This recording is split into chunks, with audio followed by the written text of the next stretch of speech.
Hi and welcome to the new video. In this video, I'll be discussing about static differential relays and static distance relays. So, two type of static relays are discussing static differential relay, static distance relay. So, പേരിൽ തന്നെ നമുക്ക് ഊഹിക്കാം static differential എന്ന് പറഞ്ഞു കഴിഞ്ഞാൽ ഒരു differential input ബേസിലും distance എന്ന് പറഞ്ഞു കഴിഞ്ഞാൽ ഡിസ്റ്റൻസ് ബേസിലും വർക്ക് ചെയ്യുന്ന രണ്ട് കാര്യങ്ങളാണ്. ഡിസ്റ്റൻസ് അല്ലെങ്കിൽ ഇമ്പിഡൻസ് എന്നുള്ള രീതിയിൽ പറയാം. So first static differential relay. So static differential relay അതിൻ്റെ block diagram basic simple block diagram ആണ് ഇവിടെ കാണിച്ചിട്ടുള്ളത്. ഒരു കമ്പറേറ്റർ ആണ്. ഈ കമ്പറേറ്ററിലേക്ക് രണ്ട് ഇൻപുട്ടുകൾ വരുന്നുണ്ട്, ഇൻപുട്ട് 1 ആൻഡ് ഇൻപുട്ട് 2. ഈ ഇൻപുട്ട് 1ഉം ഇൻപുട്ട് 2ഉം സിമിലർ ക്വാണ്ടിറ്റീസ് ആയിരിക്കാം, വോൾട്ടേജസ് ആയിരിക്കാം അല്ലെങ്കിൽ കറൻസ് ആയിരിക്കാം. അപ്പോൾ ഇവരുടെ കമ്പാരിസൺ ഇതിനെ കമ്പയർ ചെയ്തിട്ടാണ് അവിടെ വർക്ക് ചെയ്യുന്നത്. അത് വെക്റ്റർ ഡിഫറൻസ് ആണ് എടുക്കുന്നത്, വെക്റ്റർ കമ്പാരിസൺ ആണ് നടത്തുന്നത്. ആ ഡിഫറൻസിൻ്റെ ബേസിലാണ് വർക്ക് ചെയ്യുന്നത്. പിന്നെ നമ്മുടെ ഔട്ട്പുട്ട് ഡിവൈസും ആംപ്ലിഫയറും ആണ് കാണിച്ചിട്ടുള്ളത്.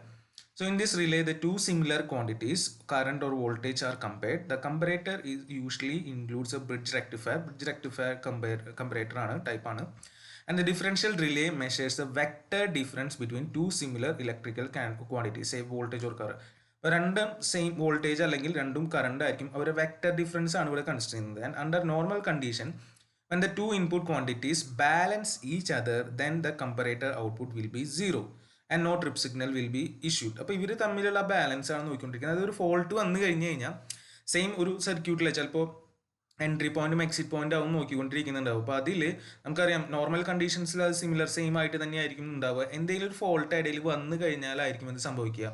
അവർക്ക് തമ്മിൽ എന്തെങ്കിലും അവരുടെ സിഗ്നലുകൾ തമ്മിൽ ചെറിയ വ്യത്യാസം വരിക. അതാണ് ഇവിടെ ടെസ്റ്റ് ചെയ്തുകൊണ്ടിരിക്കുന്നത്. ചില ടൈപ്പ് റിലേയിൽ അതിൻ്റെ ആവശ്യം വരും. So when any fault occurs, the comparator compares the phase difference between the two quantities and the output signal will be generated such as to trip the circuit breaker. And this relay is used for the protection of generators and transformers against any type of internal fault, similar to that of electromagnetic type differential relay. ഇപ്പോൾ differential relay ആണ് difference ആണ് നോക്കുന്നത്. അത് mainly ജനറേറ്ററിൻ്റെയും ട്രാൻസ്ഫോമറിൻ്റെയൊക്കെ internal fault നമുക്ക് പെട്ടെന്ന് മനസ്സിലാക്കാൻ വേണ്ടിയിട്ടുള്ളതാണ്. അപ്പോൾ അവരുടെ ചെറിയ രണ്ട് പോയിന്റുകൾ തമ്മിലുള്ള സെയിം ക്വാണ്ടിറ്റിയിലുള്ള മാറ്റാണ് ടെസ്റ്റ് ചെയ്യുന്നത്. And it is very compact, highly sensitive, high stable, then low power consumption, lower VA burden. Okay, then distance relay or impedance relay, static distance or impedance relay ആണ് ഇവിടെ വരുന്നത്. And in the distance relay, the operation is dependent on the ratio of voltage which is expressed in terms of impedance. അപ്പോൾ ഇവിടെ എന്താ പറയുക, ratio of voltage എന്ന് പറയുമ്പോൾ voltage and current എന്ന് തന്നെയാണ് ശരിക്കും പറയുക. അപ്പോൾ അത് നമ്മൾ അതിൽ ഒരു ഇക്വേഷൻ്റെ ഒക്കെ ബേസിലാണ് പറയുന്നത്. അപ്പോൾ ഇതാണ് അതിൻ്റെ ജസ്റ്റ് ബേസിക് ബ്ലോക്ക് ഡയഗ്രാം കാണിച്ചിട്ടുള്ളത്. ഇത് ബേസിക് ബ്ലോക്ക് ഡയഗ്രാം ആണ്, ഡീറ്റെയിൽ വേറെ ഉണ്ട്. ഇപ്പോൾ ഈ ഒരു ഇതിൽ ബേസിലാണ് ഞാൻ തൽക്കാലം പറയുന്നത്. രണ്ട് മെഷറിംഗ് യൂണിറ്റ്സ് ഉണ്ട്. ആ രണ്ട് മെഷറിംഗ് യൂണിറ്റ്സിൻ്റെ ഔട്ട് എടുത്തിട്ട് ഒരു കമ്പറേറ്ററിലേക്കാണ് കൊടുക്കുന്നത്. ഈ കമ്പറേറ്ററിലേക്ക് വരുന്നത് വോൾട്ടേജസ് ആണ് വരേണ്ടത്. S1 S2 എന്ന് പറയുന്നത് വോൾട്ടേജസ് എന്നുള്ള രീതിയിലേക്കാണ് ഇവിടെ അധികം മാറ്റിയിട്ടുണ്ടാവും. അപ്പോൾ മെഷറിംഗ് യൂണിറ്റിലേക്ക് രണ്ടിലേക്കും ലോഡ് കറണ്ടും ലോഡ് വോൾട്ടേജും ആണ് ഇൻപുട്ട് ചെയ്യുന്നത്. രണ്ട് മെഷറിംഗ് യൂണിറ്റിലേക്കും ലോഡ് വോൾട്ടേജും ലോഡ് കറണ്ടും ആണ് ഇൻപുട്ട് ചെയ്ത് വന്ന് നിൽക്കുന്നത്. ഓക്കെ, അപ്പോൾ അതിന് കറസ്പോണ്ടിങ് ആയിട്ട് ഈ VLൻ്റെ ILൻ്റെ ഒരു കോമ്പിനേഷനാണ് ഇങ്ങോട്ട് എത്തുക.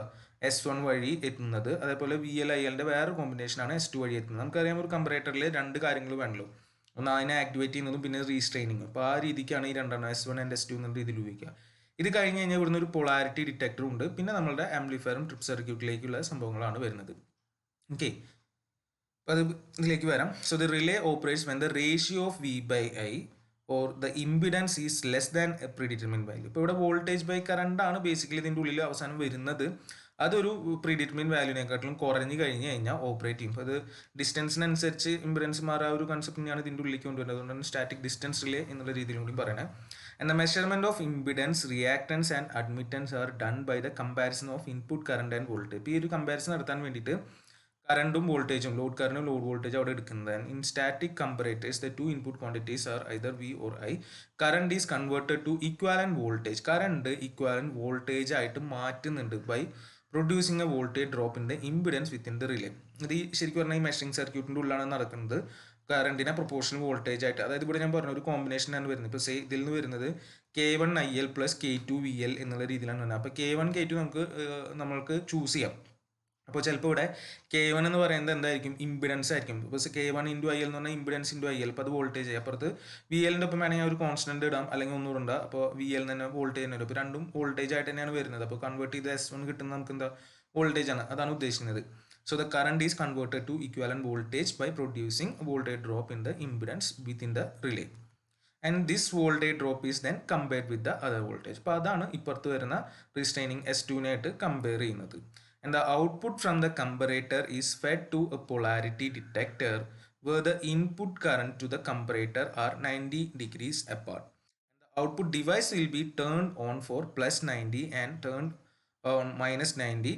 ഒന്നെങ്കിൽ plus 90 അല്ലെങ്കിൽ minus 90, and hence the output wave will be a square wave with the equal space ratios. അതാണ് അതിൻ്റെ ഔട്ട് വരുന്നത്. And static relay are used extremely for protection of medium and long transmission lines, parallel feeders and unit backup protection as well as in interconnected line. അപ്പോൾ നമുക്ക് അടുത്ത മൊഡ്യൂളിൽ വരുമ്പോൾ detail ആയിട്ട് നമുക്ക് ഡിസ്റ്റൻസ് പ്രൊട്ടക്ഷൻ ശരിക്കും പഠിക്കാം. ഇമ്പിഡൻസ് റിലേ ഇത് ജസ്റ്റ് ബ്രീഫായി പറഞ്ഞു പോയെന്നുള്ളൂ.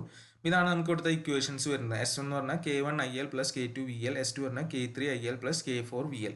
അപ്പോൾ ഇതിലെ K1 K3 എന്ന് പറയുന്നത് ഞാൻ ഇമ്പിഡൻസ് ആയിട്ട് എടുത്തു കഴിഞ്ഞാൽ ഇതും എനിക്ക് വോൾട്ടേജ് ആവും. അപ്പോൾ ഇതിനെ വേണമെങ്കിൽ എനിക്ക് ഇവിടുന്ന് ഒഴിവാക്കാം, 1 എന്നിട്ടോ അല്ലെങ്കിൽ കോൺസ്റ്റന്റ് ഇട്ടോ. അപ്പോൾ ആ ബേസിലാണ് ഇവിടെ S1ഉം S2ഉം വരുന്നത്. Okay, so these S1 and S2 are produced depending upon the voltage and current characteristics. VLൻ്റെ ILൻ്റെയും ക്യാരക്ടറിസ്റ്റിൻ്റെ ബേസിലാണ് അത് പ്രൊഡ്യൂസ് ചെയ്യുന്നത്. Okay, sorry. സോ ഈ constants are selected according to the requirement of the character. അപ്പോൾ നമുക്ക് എന്താണ് ആവശ്യം അതിനനുസരിച്ചാണ് അത് ചൂസ് ചെയ്യുന്നത്. അപ്പോൾ ഇത്രയാണ് ഇതിൽ മെയിനായിട്ട് വരുന്നത്. ഇത്രയാണ് മൊത്തം നമ്മളുടെ സ്റ്റാറ്റിക് റിലേസ് വരുന്നത്.